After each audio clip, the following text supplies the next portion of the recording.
Assalamualaikum warahmatullahi wabarakatuh semuanya. Bagaimana kabarnya hari ini? Semoga tetap sehat selalu ya. Amin. Oke, pada kesempatan kali ini kita akan bercoba ya untuk berlatih menggunakan identitas trigonometri. Pada minggu lalu ya, untuk videonya kalian sudah belajar tentang macam-macam identitas trigonometri. Sekarang kita akan gunakan semua identitas tersebut ya. Nah, kita pilih strategi yang terbaik untuk membuktikan suatu persamaan trigonometri. Langsung saja ke topiknya.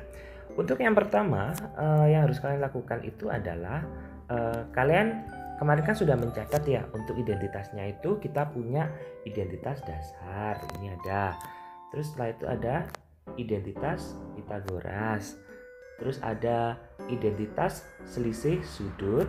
Terus ada identitas selisih fungsi. Itu pada dasarnya itu ada 4 sih. Nanti kalau ada kurangnya bisa kita tambahkan sambil jalan ya. Tapi sementara insya Allah yang bisa kita gunakan itu adalah 4 itu.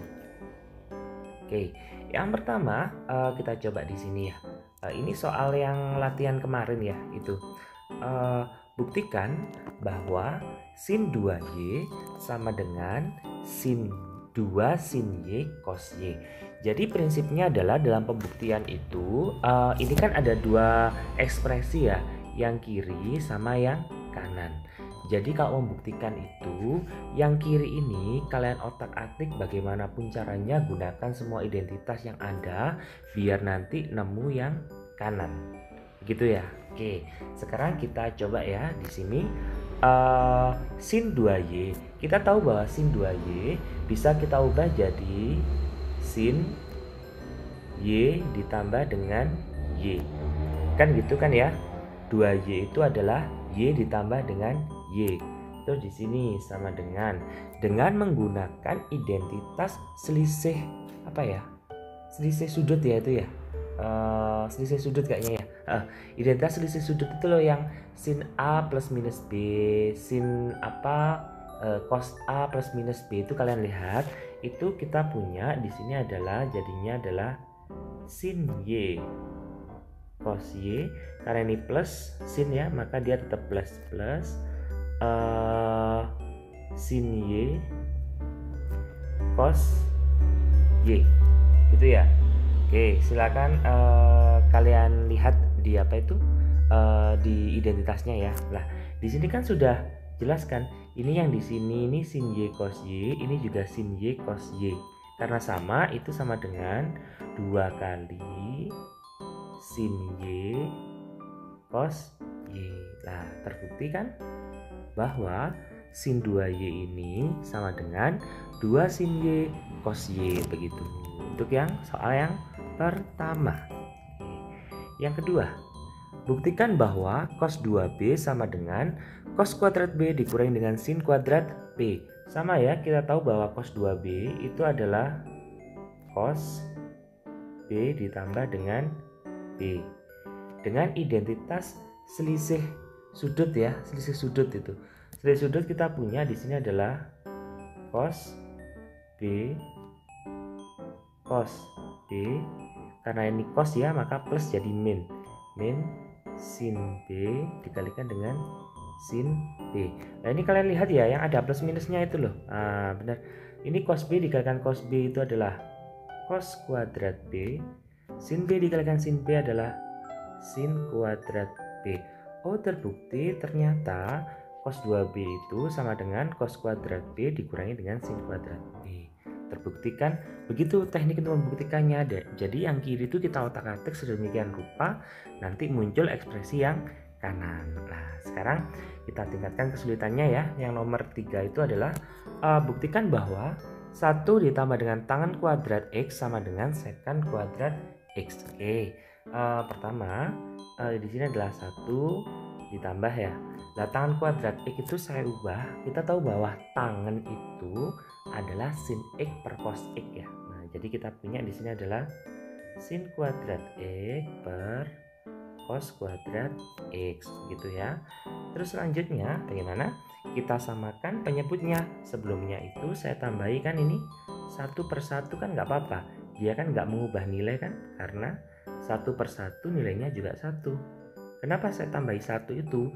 Biar kalian itu paham. Ini loh cara menyamakan penyebutnya ya. Oke.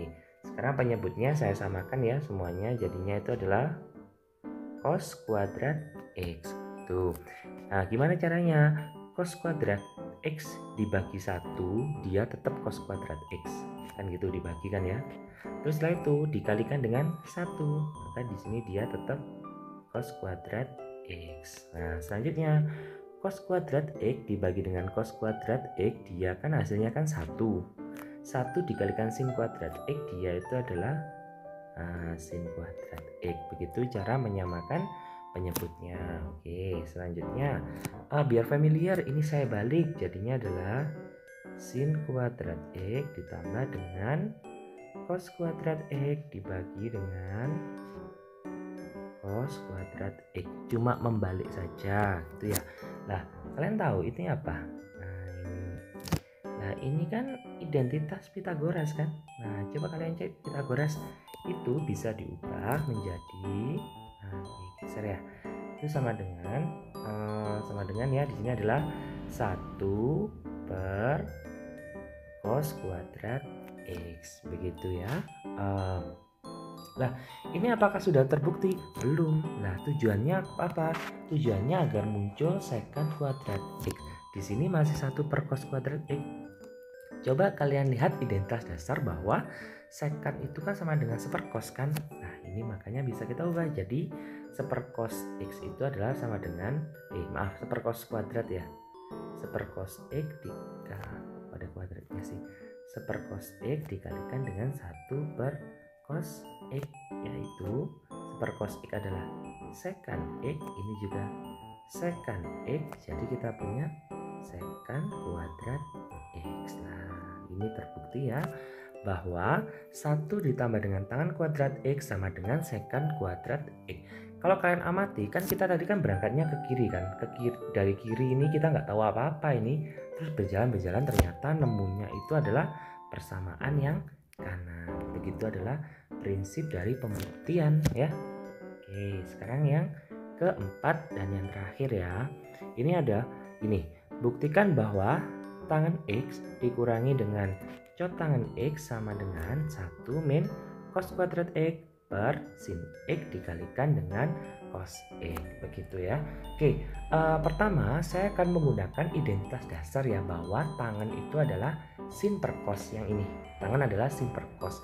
Nah, kalau cot tangan kan balikannya kan dia adalah cos per sin. Nah, ini kita ubah, tangan itu adalah sin X per cos X dikurangi cot tangan X, dia itu adalah balikannya ya, cos X per sin X. Nah, seperti ini.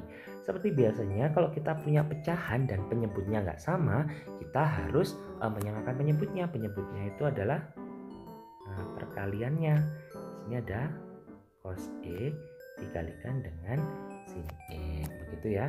Sama cos X sin X dibagi dengan cos X, dia adalah sin X, kan gitu kan ya.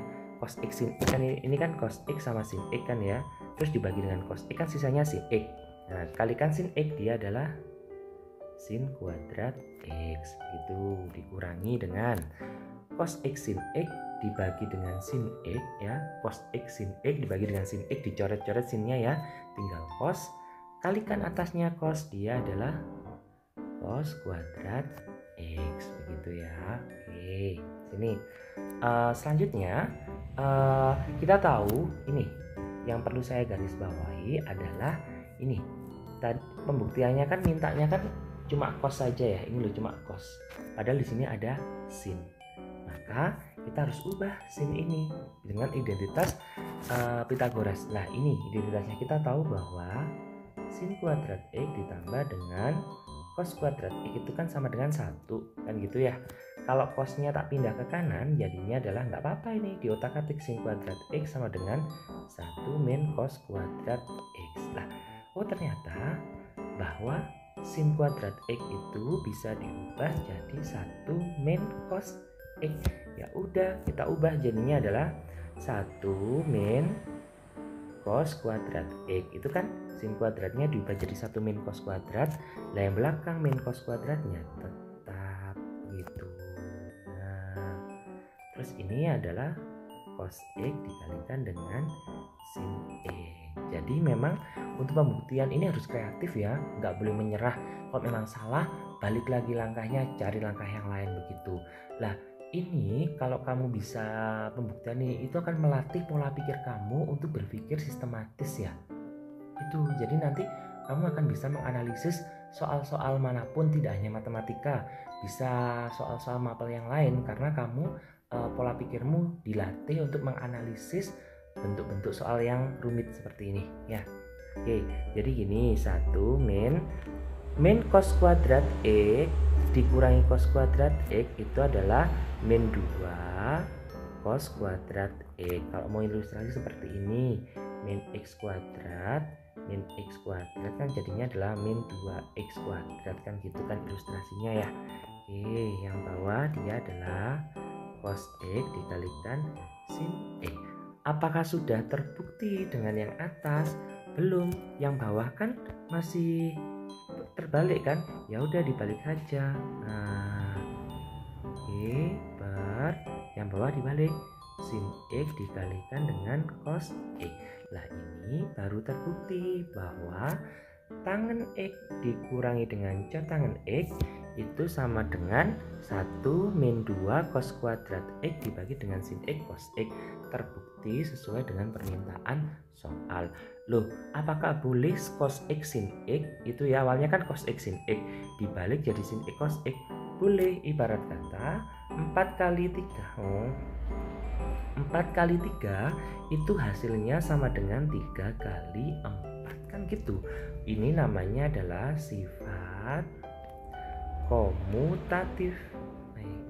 Sulit ya. Nah, sifat komutatif. Jadi perkalian itu boleh dibolak-balik. Kalau pembagian nggak boleh ya. Jadi kalau ini A dikalikan B sama dengan B dikalikan A, itu ya. Itu adalah contoh singkat dari membuktikan rumus-rumus trigonometri dengan identitas ya. Jadi nanti sebenarnya banyak sekali rumus-rumus itu yang bisa dibuktikan. Bahkan identitas Pythagoras pun sendiri itu bisa dibuktikan. Ini saya hanya memberikan contoh sedikit saja. Jadi kalian nanti itu bisa berlatih dan bisa tahu, oh ternyata prinsip dasarnya pembuktian itu seperti ini. Itu ya. Kalaupun ada kendala kesulitan, boleh tanya. Misal ini awalannya apa ya untuk membuktikan ini. Memang biasanya itu ide yang termahal itu adalah mengawalinya. Jadi kayak ini tadi, kayak contoh ini loh, yang sin 2y itu adalah y plus y, itu kan yang mahal sebenarnya di situ kan. Kalau yang bawah ini kan dia kan tinggal ngikuti saja. Sama juga kayak tangan kuadrat X ini, kenapa saya ubah jadi sin kuadrat X per cos kuadrat X, itu adalah yang mahal adalah ide awalnya. Tapi ini bisa dilatih kok kalau kalian itu sering-sering mengerjakan soal-soal. Jadi kalian nanti bisa memilih strateginya, oh kayaknya pakai ini, oh kayaknya pakai ini, itu bisa kalau kalian sering berlatih. Itu ya. Ada lagi contoh, kenapa kok tangan X tak ubah jadi sin X per cos X? Yaitu memang strategi awalnya, dan setiap orang bisa pakai strategi yang berbeda asalkan benar, gitu ya. Jadi nggak harus matok seperti ini. Saya hanya memberikan sedikit contoh ide-ide dasar untuk membuktikan suatu identitas trigonometri. Oke, untuk berlatih pada tipe-tipe yang pertama ini cukup sekian ya. Untuk minggu depan, kalau memang masih kurang untuk pelatihannya, bisa kita sambung lagi dengan bentuk-bentuk rumus yang lain. Dan mungkin cukup sekian ya untuk video kali ini. Semoga kalian selalu sehat dan semoga barokah ilmunya ya. Sampai jumpa di video yang akan datang dan wassalamualaikum warahmatullahi wabarakatuh.